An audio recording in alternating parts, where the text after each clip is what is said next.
Too many who know the angles, uncover and untangle all the questions and the webs left out to dangle. Be in 1962, last Wednesday's afternoon, they'll bend your ears with reckless self-abandon.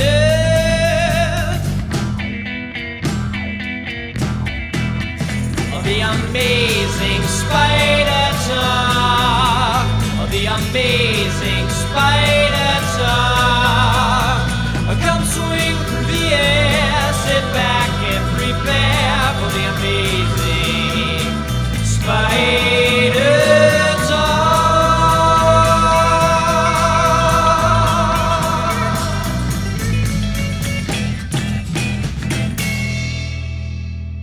Hello, I'm Dapper Dan Gavosden, and I'm the founder and editor of AmazingSpiderTalk.com. And I'm mischievous Mark Ginocchio, founder of the Chasing Amazing blog and author of 100 Things Spider-Man Fans Should Know and Do Before They Die. Well, thanks everyone for joining us for a special episode of the all-new Amazing Spider Talk. We hope you enjoy this podcast and that it provides an intelligent conversation between three fans and collectors as we look at the Spider-Man comic universe in a bit of a bigger picture. Yes, Dan, today we're going to be doing something a little different than what we usually do. We're going to be talking about the yet-to-be-released animated feature film, Spider-Man Into the Spider-Verse, and we're going to be doing it in spoiler-free fashion, and we're so excited to be doing this with you. We're actually bringing in a really high-end special guest. We're going to be talking to film editor extraordinaire and friend of the podcast, Alan Scherstuhl. Alan, thank you so much for coming on the show here. Very much for having me, gentlemen. And I would like to point out that that's film editor as in person who edits like reviews of films rather than person who actually edits film, which is a very different skill set. But my God, this is a well-edited film. I will just get that out of the way now.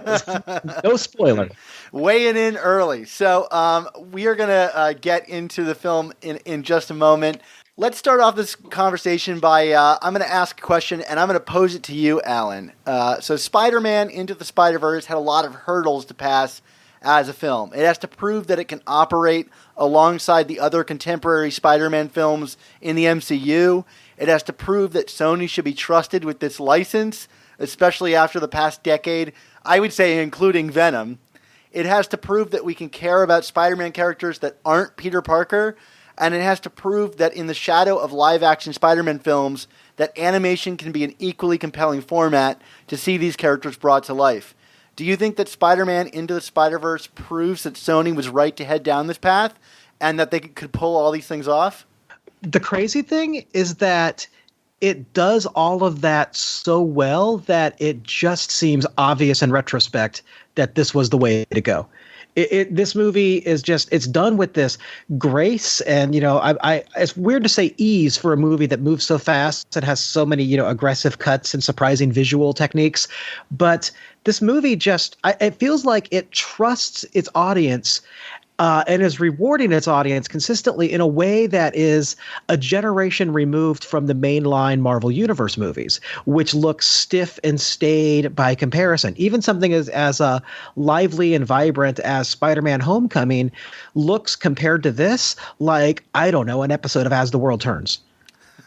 Like remember how when Iron Man 2 came out and it so weaselly slowly walks you through the shared universe concept, like this might just be too much for all of us to take. So we're going to have Sam Jackson really slowly dole out the detail, hand it out. Or remember when Batman versus Superman, when Wonder Woman is looking at folders on a computer of all the other characters just to let us know they're coming.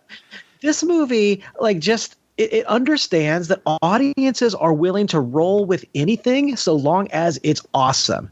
And so it just does it. It just seizes every, multiverse, Dan Slott, Spider-Geddon, whatever you want to call it, continuity craziness, just throws it together, asks us to roll with it. And, the crowd I saw it with at a press screening was a large audience of normal people and then like 30 film critics.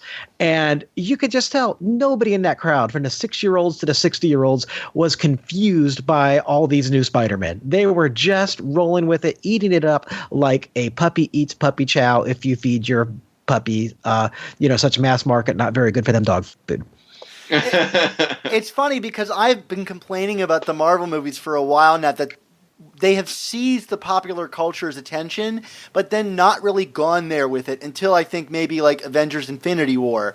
They were not willing to get weird enough. You've got like an Ant-Man movie, but then they feel like, oh, in order to validate Ant-Man, we've got to throw the Falcon into this in some way. You know, like they just feel like they're both aware that they're the most popular thing, but then not really willing to take risks with that.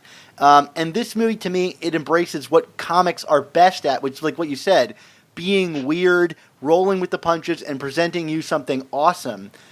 So, like, this movie feels like of two different worlds. It's like it took the 20 years of comic movies to get us to this point, but it also seems like the most obvious thing that should have been done from the beginning, which is just make a comic book movie look like a comic book. Yeah, and I mean, I would also throw in there, I mean, Dan, I talk about this a lot on the show when we talk about the movies, this like whole idea where I feel like, with the live action movies, that there's like always this like inherent shame about the comic books with these movies, like, well, we're higher art than that. And, I feel like this movie doesn't embrace that shame. It obviously embraces the comic book element of it. And, we're not, again, it's like, I sometimes feel like then people will come back at me and say, well, what do you want? Like a strict adaptation of a comic book.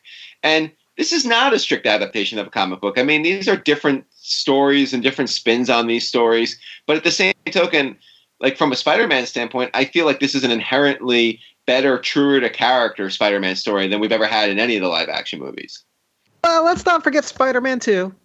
Well, but that's probably the closest you'll get to an adaptation of a comic book, Spider-Man 2. Oh, that's a good way to think of it. Yes. And Yeah. this is like an adaptation of a crazy crossover. Right. But meanwhile, it nails the character at the heart of all of these different stories. Like the Peter Parker Spider-Man here is as Peter Parker Spider-Man-y as you could possibly want. Like, he's got a compelling story with a great beginning, middle, and end, and so does Miles, and so does just about everybody involved here that has any kind of, like, big, larger role. And I don't know if it's a spoiler to say or not, but all the other characters you've seen advertised in the movie play a much smaller role than you might think, but just enough to whet your appetite. They don't overstay their welcome, yada yada, but like everybody here has got a great story that I dare say is often better than their comic book counterparts in a way that crossover books rarely, if ever, do. Like, rarely do you read a crossover in comics that tells a compelling story for everybody involved. And in that regard, this far outpaces those, which had me even more excited about it.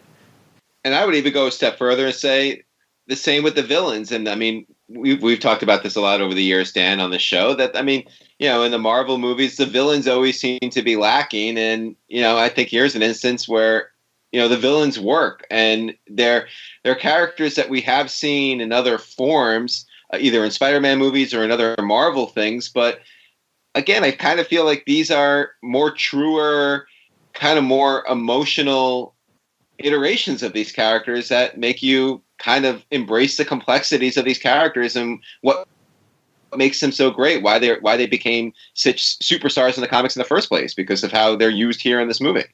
I was trying to think on the train ride home why the villains felt so different and right here in a way they don't in a lot of the live action films.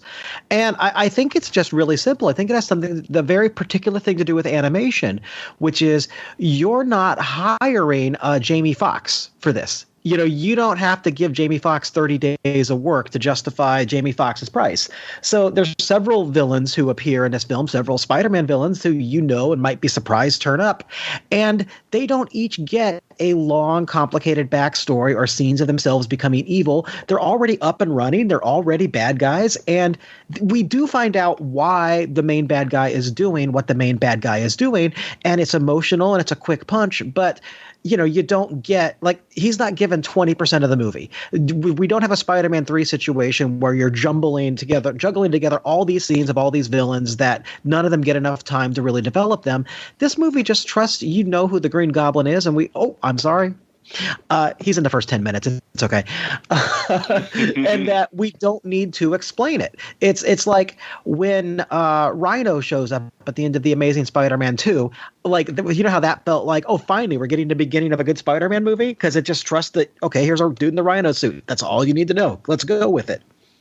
Yeah, absolutely. And I think that also kind of goes along with, like, Miles and his story as well. Like, you could have done a version of this where you get the whole ultimate Peter Parker thing, but they just so effortlessly catch you up on what Miles's universe is with a lot of great shorthand, and it makes you invest in this character so much more than I've ever felt about Miles in the comics. And I think the villain thing goes with the hero thing, is that they both are operating on the same thematic idea, and the same kind of moralizing that is at the heart of this story, and that forms the backbone of Miles' story. And I found that Miles' story, he finally makes sense to me as a character in this medium. It's like, great, like, just adapt this Miles as the new Miles in the comics. Like, I don't think anyone would complain. Yeah, I mean, it also demonstrates that you don't need Brian Michael Bendis to completely, monopolize Miles to get good stuff out of him. There's no series I'm looking more forward to than, the Saladin Ahmed's Miles series coming up. That is the comic I cannot wait for. And I would just hope maybe it's closer to this, but, we're saying closer to this just because I don't want to step on the Ultimate Spin's toes here, but, the Bendis' Miles has lacked direction, pretty much since, like, his second arc. And a lot of this movie feels like it's a rebuke from within the walls of Sony of almost every decision they made in the Amazing Spider-Man films, starting with the bafflingly stupid choice to give us Spider-Man's origin story again back in The Amazing Spider-Man 1. This movie, in the first, 3 minutes, lets you know we're not doing that. Everybody in the world knows who Spider-Man is already, and they could just give you the gist and get up and running. And then one thing I really love in the movie is they kind of use that same technique, that same very quick, fleet, let us, who this is, here's the story, here's the basics, let's go, to introduce the other, Spider-Man from across the multiverse. And that is just terrific fun. The audience just seems so willing to roll with that. It's just basically the first page of All-Star Superman from Grant Morrison over and over again, but it's a technique that works, and I wish it was just a technique that every movie and TV show would just do already. like why we know, I feel like most people are invested in these characters to some degree, and they're not coming to these movies or TV shows or whatever to see an origin story. So just get it done in 6 frames. You know what I mean? Like, why are we spending an hour of a movie going through these paces over and over and over again? It's what I found so refreshing about the Lego Batman movie, because it was like, here's a million Batman villains that all of them, and we don't have to explain to you. You finally get a Batman movie that can feature a dozen villains, and anybody who knows good Batman comics knows that the best ones are when he's facing, 12 rogues as set up by the Calendar Man or something like that, Like, I would kill for a Batman movie that, had, Killer Croc, the Joker, the Riddler, the Scarecrow, and all of them in it. Why not? Why are we holding back at this point? Yeah, that was my big complaint when I reviewed The Amazing Spider-Man 2 over at The Village Voice, which is now defunct, thank you, which was the posters for that movie said right on them, his greatest adventure begins. His famous adventure begins. How long is it going to be before it actually is going? We're still starting this late in. And, this is an origin story. It's the origin of Miles. And, it is an adventure that for him takes some time to get going, but you never feel like you're not getting there yet. You never feel like, the old Simpsons joke about the fireworks factory. This movie starts at the fireworks factory and just hangs out in the fireworks factory for 100 minutes with fireworks blowing up in your face. And I'm not exaggerating this. I'm not just saying this as a Spider-Man stan. This is the best superhero movie since The Dark Knight. Maybe the best and most exciting ever. Certainly the most. It's like a comic book. And you both said in the last things you both just said, you both each said a key word that I think is very essential to why this movie works so well. It makes this movie different. Mark, you said frame. This movie has comic frames. Every image of this movie cuts a lot. It's just overwhelming visually. I want to just pause this movie every 10 seconds and study it like I would a comic book. It's just that visually arresting, and they take all the liberties that a great comics artist would take. You feel the sensibility of the individual creators and animators in this in a way you usually don't in animated movies these days. The other word that I think is really key to this movie is Dan, you mentioned the Lego Batman. This takes all the license that the mashup craziness of those Lego movies, offered, smashes them into the frames of comic books, and makes something that is like just so much better than the Lego movies. And the first movie since Ang Lee's Hulk to actually try to deal with the comic book form. And, this obviously does it much better. But you get some comic book frames in this. You get you get thought balloons, you get narration boxes. It's so the screen splits into frames. It's so exciting. And how those narration boxes, I don't want to spoil it, are used is so in line with Spider-Man too. Like, if you guys know what I mean, listeners at home, you'll discover this on your own. I love that you said how kind of much it incorporates the comics. One of the things that I was blown away by is how much lip service this movie has for the creators themselves and the history of comics, whether it be the design of Kingpin being like a Bill Sienkiewicz design, all the way down to Rico Renzi's Pink Skies from Spider-Gwen making an appearance, and to their names appearing on comics. I've never seen a movie that is so in love with the people behind comics like this one before. Yeah, I mean, actually, that was one of the things that kind of both surprised and delighted me, was just kind of the role that comics themselves played in this movie. I mean, not even just through some of the Easter eggs that you kind of alluded to, Dan, but just, I mean, like I said, there are actual physical comics of Spider-Man that we know and love that make their ways into this movie, and you're just kind of like you said, it just has such a respect and a reverence for the medium, and it goes back to what I was saying at the very beginning of this conversation. Whereas I feel like a lot of the live action stuff, treats the comics like it's like embarrassing kid stuff that they don't that we're better than, and this just gives it a big hug and lets the people know who are there, who recognize what they're looking at as being okay and part of it. This is why you're here. This is what draws you to something like this. Because it doesn't just embrace the narrative possibilities of comics, the complexities of crossovers or, multiple universes or having a Spider-Ham in your universe, but it, I mean, the mainline Marvel movies have gotten better, I think, over the years at their set pieces, at getting wilder, at getting more daring, at, digging into the, Kirby Ditko madness. You see some Kirby dots occasionally, but, it wasn't up until Thor Ragnarok that they really allowed themselves to go nuts. Even Doctor Strange is a relatively restrained film visually, and lots of the Captain America movies just look like they were filmed down at an office complex, or let's have the big fight in airport parking lot. That's a great sequence. I love that sequence, and I know Marvel is famous for being the world outside your window, but I mean, come on, guys. Sometimes it just looks like you're at a highway exit and you had the animators put some superheroes on top of it. This movie it's poster after poster, splash page after splash page, but always with clear, fluid action.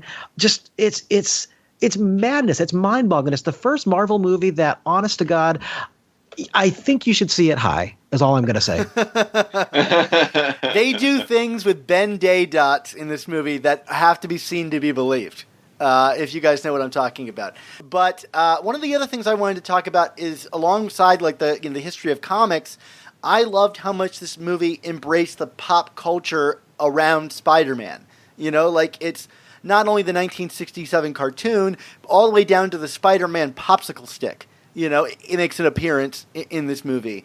And just to acknowledge that Spider-Man is more than just a comic character or a movie series. He's this whole empire of creativity and creative thought and product licenses. It doesn't feel like a movie like this could very much feel, and it's from Avi Arad, is the producer, who likes to sell toys. A movie like this could really be like a toy selling device, and I'm sure they're going to sell a ton of toys. but it never feels like a merchandise grab. It always feels like this is a celebration of Spider-Man's impact on the broader world. Ham is not the Ewoks. He has every reason to be here. Yes, I was at Target last weekend and saw a Spider-Ham toy. But yes, I wanted it, but did not buy it. But it's not cynically included. The other thing, I'm going on and on about just, what a visual extravaganza this movie is, what like a movie to see in a theater that really, benefits from that widescreen. It's a thrilling film to watch in a way that a lot of the Marvel movies only are during their best set pieces. This is the entire way through. It never lets up. But for all that, it also has the most heart and feeling and what feels to me just like specific, believable texture of life of any of these movies since Spider-Man 2. Yeah, I mean, we've talked about this even when we talk about the comics, Dan. The moments, are they earned? And I feel a lot gets earned in this movie, right? There are scenes between Miles and his father that are like, they're heartbreaking, but also beautifully human, but also incorporating Spider-Man elements to push them over the map. It doesn't feel like two different worlds where there's the human element and the superhero element. It's all fused together so beautifully. Yeah, I mean, like nothing, I haven't seen a movie, and I mean, no disrespect even to Spider-Man 2, Alan, that quite gets the interpersonal relationships that exists in the Spider-Man universe as well as this one does. I mean, whether we're talking about Miles and his family or Peter and his loved ones, I mean, or just the different Spider characters even with each other. I mean, like, there are just so many layers of relationships here. The relationships that the villains have with others, you know what I mean? Like, it just gets all of those nuances and really hammers home and makes you feel the emotions of these characters in a way that the live action movies just missed the boat on, I think. Mm-hmm. And, Spider-Man 2, a movie I love above all the other Spider-Man movies except for this one, was very much committed to giving us the feeling of, the first 120 issues of Spider-Man.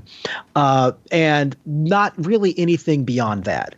This movie is giving us the feeling of, like, just all of it mashed into one.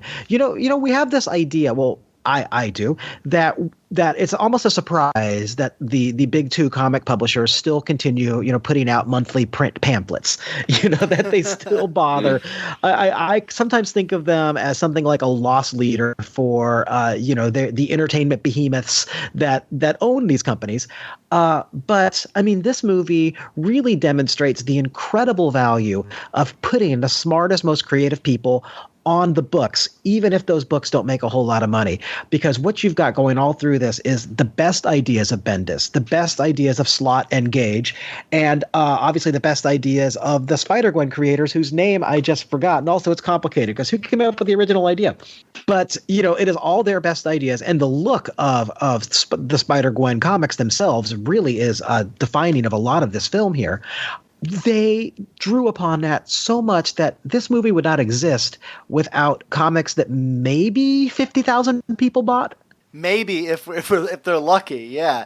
It's funny because, like, if you had asked me like 3 weeks ago if there's one element of the Spider-Man mythos that I could get rid of, I would have told you Spider-Verse. Like, I just don't understand why Spider-Man needs to be a multiversal character who, travels around time. People wear web wristwatches, and they're fighting the Inheritors with secret scrolls. And thankfully, I think we didn't get the Inheritors in this. But, like, to me, it was all worth it for this. And I think it's because this story finds a hook to that multiversal idea and anchors it in something about, like, what it means to be Spider-Man in a way that those comics never did. And so it's again, like you said, I'm always surprised they continue to print comics because surely they're making maybe a little bit of money off of it, but in the grand scheme of things, they make more on one movie at Disney than they do in every comic that they publish combined, But, like, a couple years ago, you couldn't even fathom, like, Spider-Verse is a thing. So you're right, Alan, about that whole idea. I will say that a few years ago, when I first moved out to LA, I got invited by a friend of mine to go on the Sony lot. And I got invited into the man behind the creative development of the Spider-Man series at Sony, which like I was a little kind of fraught about doing because I found the Amazing Spider-Man movies to be problematic. And so I was expecting to kind of go into this office and bite my tongue a little bit regarding, the creative ideas behind the series, because obviously I would want to be friends with this person or have a relationship with them. I went up to this guy's office and I opened the door, and every inch of the office was covered in Spider-Man comics, new and old, toys. It was the most Spider-Man-y place I'd ever been in my life. I would not have guessed that. Yes, and this guy had long boxes that we leafed through looking at old Romita issues, and, at a certain point, it became obvious that I could express my real opinion to him about, like, the direction that Sony had taken the character. And this is, like, before, I think it might have even been before Homecoming. So, like, I told him, I was really disappointed in the Amazing Spider-Man movies. And he mentioned this movie, and this is, like, 5 years ago. And I said, I had heard about this animated movie that's coming down the pike. I'm really excited about it because I always dreamed of getting a Spider-Man animated movie because, of course, it just seemed so obvious. Like, I want to see the character move in an animated fashion. And he said, I don't think you're going to be disappointed with this movie. They've been working on this thing from all different angles. And he let me know, like, Miles Morales, that's a guy to keep an eye on. And this is like a year or two after Miles was even a thing. So they were thinking about this for so long ago. It makes me really wonder at what point did the Spider-Verse element really become involved in this. Now, this guy left the company 2 months later, and I lost track with him. But it's interesting that there's a guy who is so hardcore comics there backing it up, and I wonder what influence it had on this movie ultimately. Can feel that love all through this. One thing, there's two other thoughts I have right offhand, kind of about what you were just saying. The first is that this feels like the difference between this and the other movies, even Homecoming, which I enjoy a lot, and I think there's a lot to recommend it. And I love that Spider-Man in Homecoming is played by like a Michael J. Fox who can do Cirque du Soleil. But this movie reminds me of like the first times, like after Byrne and Mackie had done a bunch of Spider-Man issues and it had just been about as boring as the book had ever been, and suddenly they put JMS on, and suddenly you got somebody, they're trusting the creators who actually are going to take some risks.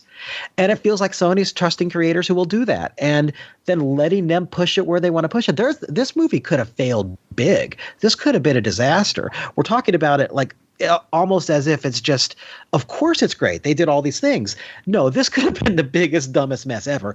But the other the key thought that I've been turning over in my head, and I think I kind of want to say this as a declarative rather than a question.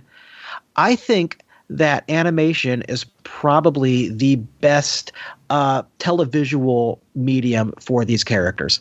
I think it is I think it works much better when it's done seriously and they don't just fall into the traps of so much animated movies that all kind of look the same and feel the same. When they embrace it and try something unique and new and really embrace the kind of cartooning aspect of comics, I think this is the most natural medium for these characters and certainly for this story. Well, what do you think is the impact of this movie going to be? I mean, it operates in an interesting place because suddenly you've got, two conflicting, or now maybe even three conflicting Spider-Man universes between the Venom movie, this kind of animated thing, and the MCU. Who's to say how well this movie will do in the box office? Anecdotally from my students, they said, "Oh, that's a movie. It's not a TV show." Like, I wonder if there's going to be confusion in that regard. But then I also wonder, how many different Spider-Man universes can we sustain? I mean, Venom is making a ton of money. I would have told you that was going to tank, but clearly not. So they're going to be full steam ahead. What do you think as a film critic? What do you think about the future of all this? Nobody was confused about Lego Batman. Nobody was confused about what that was. Nobody is confused about Batman Returns versus Christopher Nolan's Batman versus Adam West Batman. We've never had these things coming so fast and so close together, but this is a different medium. This is a different medium than the live action, Spider-Man films. So I just, You don't see any other character as often as Spider-Man on Halloween. You walk among a bunch of kids dressed up, there's every sixth one is Spider-Man. I just don't think that's going to be a problem. In fact, one thing I was thinking about during this was that, they could make, one of these every 2 years, forever without worrying about the actors aging or getting bored or no longer wanting to get their abs for that one Marvel shirtless scene that is required of each of them. How much longer is Paul Rudd going to do those crunches? I don't think he wants to. But at the same time, the Paul Rudd comes to mind because remember how in Ant-Man and the Wasp, you learned that for pretty much the entire time since Civil War, Ant-Man has not had a single adventure. That happens because they're locked into this one actor playing the part, and he can't do 2 movies a year or whatever. And that is nonsense. Ant-Man should have had 1,000 stupid adventures in that time. These characters in this movie, they can have adventures forever. It's not tied to a lot of the nonsense that, makes making movies much more complicated than it needs to be. I think this movie is going to be huge. I was at a family thing this last weekend, and when people under the age of 25 found out I'd seen Spider-Verse already, I was mobbed.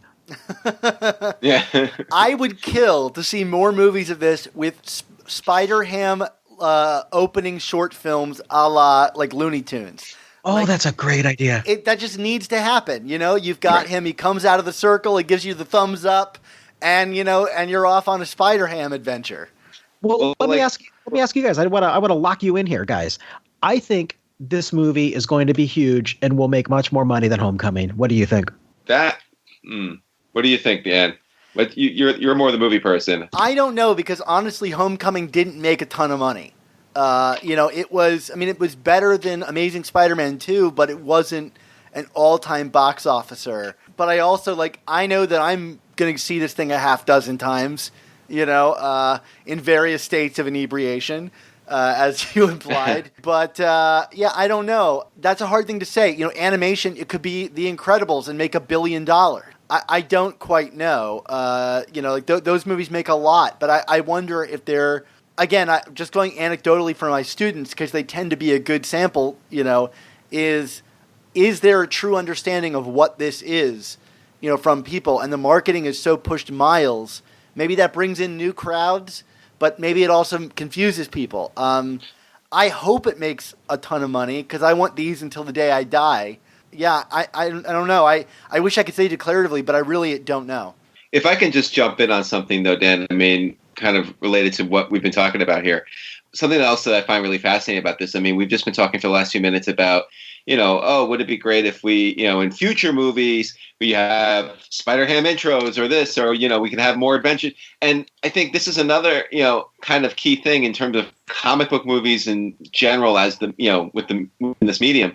This is the first comic book movie in, I'd say at least a decade where the whole idea of this, having this larger, broader universe with all these other franchises was not being pushed upon, and yet the possibilities for branching out from this movie are endless, and they didn't have to push it at all. It's all going to be so organic, and I think that's another key to what made this movie so great.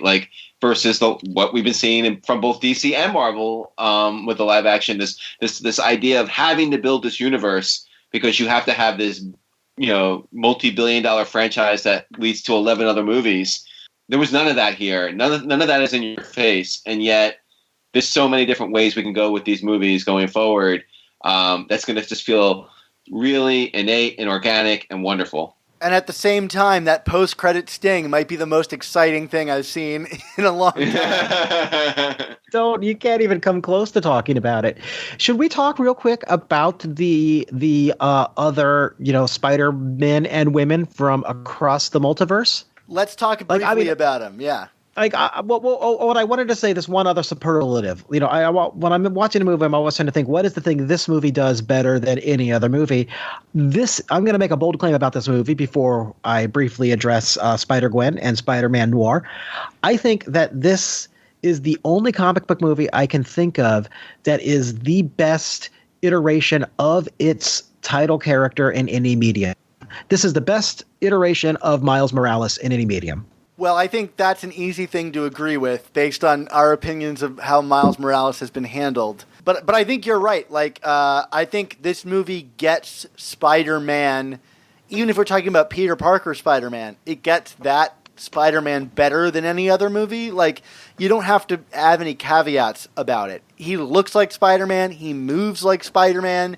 He makes jokes like Spider-Man. He's flawed like Spider-Man. Oh, yes. He's not the other Spider-Man. He is Spider-Man. Yes. I love... Or not Spider-Man, the other. and like, there are a lot of like nods to this, that this is perhaps the Tobey Maguire Spider-Man, but he's funnier than the Tobey Maguire Spider-Man. Mm-hmm. And oh, you're talking about the Peter Parker character. Yes, I am. Yes. I was wondering if they tried to get Tobey Maguire to voice him. They must have. They must have. But so we have to address, the other Spider characters who, Noir, Ham, and of course Gwen. And, one thing that really surprised me was that they're not in the film as much as you might expect. But I thought each was absolutely impactful, used very well. Each got big laughs or big emotion. I'm not going to say which got which, although you can probably guess. And, the movie doesn't rely – it relies on your knowledge of past Spider-Man continuity or just Spider-Man in general, to set everything up. But it doesn't rely on it too much. And, I was surprised and a little pleased that it never goes to the this is Gwen Stacy. She died well. It didn't. And what's also interesting is, and I don't want to get too specific, but in her backstory, they like gloss over stuff that would seem really important to mention. Like, they show you Peter Parker turning into the Lizard, but they never say, this is Peter Parker turning into Lizard. They're just like, yeah, and my friend died. And you're like, I know what that is, but our audience is going to know what that is? It doesn't matter. I think they're going to know in some future film because, the Spider-Gwen character is, she is a hit. She is... there is no doubt in my mind she's going to get some kind of sequel or something at some point. She had better. Oh my God, what a great time to be a Spider-Man fan. What a great time to be a kid who's kind of interested in Spider-Man. This movie takes the idea from that great Paul Jenkins issue that Spider-Man can be anyone and makes that its thesis statement and proves it again and again just beautifully. None of these they might not get as much screen time as Miles. None of them are less than him. Anyone who, anyone can do it. And I just love that. And Miles doesn't appear as like a Mary Sue, right? He's not like overly powerful like he is in the comics, right? He's got his camouflage, he's got his venom sting, but he has a weakness that seems really plausible and really works well with the character. And that had me so excited. Like, finally, this character feels like the character that we met at the very beginning of his comic before it kind of went off the rails. And yeah, this you're right. It says the thesis statement is anyone can be Spider-Man. There were times in this where I was like, did they just take dialogue straight out of Bendis's TED Talks? You know how over the years, there's been occasional debates like, is Peter Parker Jewish? Does Peter Parker like the Mets or the Yankees? What is Peter Parker's favorite music? You never have any idea about any of that stuff. And that makes sense, with an ongoing legacy character with 50 years of history. But Miles, all that stuff. You know all that stuff like the same way you knew that stuff about Marty McFly. And that's the way you build a movie character that people care about. And I used the word texture earlier, and that is one of the things I think is so essential and key in this movie. It's not just that, we have a Spider-Man of mixed race. It's that this movie, the creators, and anybody who watches this movie knows everything about who this character is, what his culture's like, where he comes from, what he's into, what he's like around his friends, what he's like when he's uncomfortable. It's just all there, and it's all believable. All you have to do is take a look around his bedroom, which is weirdly populated with brief images of DC characters. Did you guys notice this? No, I missed that. There's like a kind of like a cropped Superman and Batman images throughout the room. Like, next time you see the film, keep your eye open for that, because he's kind of betraying his roots in some way. Maybe it was actually Supreme and Moon Knight. No, Superior. I can't. What is that? Never mind. What's the guy's name who fights the Void and has the same story the every time? Sentry. The Sentry. Every time is the same thing. Well, I guess it sounds like we're all saying rush out to the theater to go see this thing. Did you guys, let me ask you about your theatrical experience. Did you see it in 3D? No. I saw it with you, Alan. I was Alan's plus one. It was great. It was the most romantic night of my life. There's nobody I would rather have seen it with. But, I mean, this is the thing about this movie. Like, we go to this movie thinking, okay, we need to look for all these things because we're super Spider-Man geeks. You know what? This movie's for everyone. I mean, all the Spider-Man movies have been for everyone, but this one truly is, while still even more than the Raimi films, offering the Spider-Man geek so much more than you ever thought you were going to get in one of these movies. I mean, we got Spider-Ham. And that's not even the end of it. Like, I'm writing an article on all the references and Easter eggs I found in the movie, and I literally burned through 10 pages of my notepad that I brought with me. I've got over 100 references I found so far. And I can't wait to share it with everybody. Some really obscure stuff, like a Spider-Man costume that shows up in one issue in the Exiles book. That's how obscure it gets. So these guys are hardcore fans. And, there's one comic bit that is so obscure and so goofy that it was just pure bliss that we understood what this thing is and the world is baffled. I will admit to really relishing that. I'm not going to say anything more about it. All right, great. Well, this has been a really fun conversation. Alan, thank you so much for coming on to talk to us about this. Oh, it's been great fun. I mean, I know I'm not nearly as great a guest as when you had Jerry Conway on to talk about Amazing Spider-Man 2, and he was so polite about how they botched the death of Gwen Stacy in that. It's like, just throw her off something, but no, she's dropping down a clock tower and getting ground up in gears like Charlie Chaplin, but a crappy version with terrible CGI, and you can't follow what's going on, and then when she's dead, you don't even know that she's dead because it's so terribly framed. Well, when they make a movie about the death of the Village Voice, we'll have you on for that, and you can be polite then. Thank you, gentlemen. It's been a real pleasure. Ladies and gentlemen, report to the dance floor. Report to the dance floor. I feel like getting crazy. Do you feel the same? Well, thanks to Alan for joining us again. Mark, we got a lot of new stuff happening with the show. Next week, we'll be releasing our review roundups of Amazing Spider-Man Volume 5, Numbers 6 and 7, as we move towards the start of Season 3 of the all-new Amazing Spider Talk. Trust us, your patience will have paid off in spades by then. At least I hope so. I think so, Dan. Also, be sure to check out our Patreon page and your podcast feed this week, where we've already got special reviews of the entire Nick Spencer run up through issue 10, and a roundup review of all of the various Spider-Geddon books. Why wait to get all caught up in a few months? Remember, just for $3.99 a month, the price of a new comic, you'll get access to our exclusive new issue reviews, B-book reviews, extended interviews, mailbags, and more. And for $10 or more a month, you'll get access to some awesome commissioned artwork, this time from Steve Lieber. And also, be sure to check out the Untold Talks of Spider-Man. Mark, I think we're going to call them our sister podcast. Not sure how they're responding to that, but we're going to keep doing it as they talk about Spider-Man comics that celebrates the holidays. It's that time of year again, everyone. It's the most wonderful time of the year, Dan. Yeah, and Spider-Man's a part of that. Even though we're kind of dubious on what his religion is, it's the holidays, Mark. Yes, we're just going to wish everyone, we're saying happy holidays from Spider-Man again, okay, Dan? There we go. All right, so plus we've also got the Amazing Spider Slack community for you to join, where we're always talking about Spider-Man in all his various forms, comics, toys, costumes, conventions. Come join us. There's a link in the episode's description for you to join us on that platform. Mark, we're on a lot of platforms, including Twitter. Can we find you on there? In fact, you can, Dan. You can find me at Chasing ASM blog on Twitter.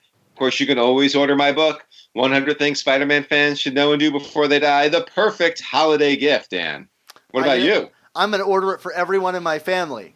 Oh, my goodness. So, what is that, 3 people or what? Yeah, even my cats are getting a copy.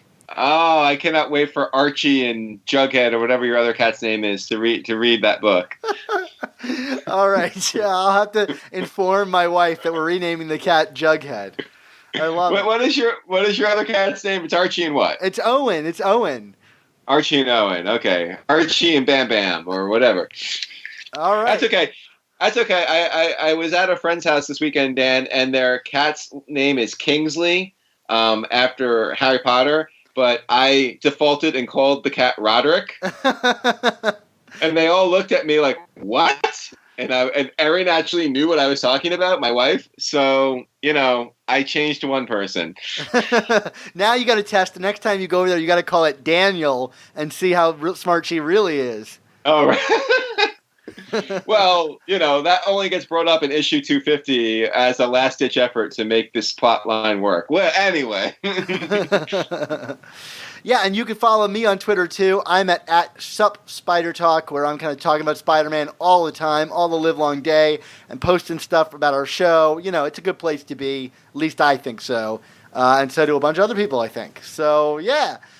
So, Mark, our lasting memories, whether it be talking about Roderick Kingsley or Daniel Kingsley and how they are or are not twins, all of this is tied together by one motto. Mark, what is our motto? Yes, as all of the people named after cats should know, with great podcasts must also come the all-new Amazing Spider Talk. Don't miss the next installment.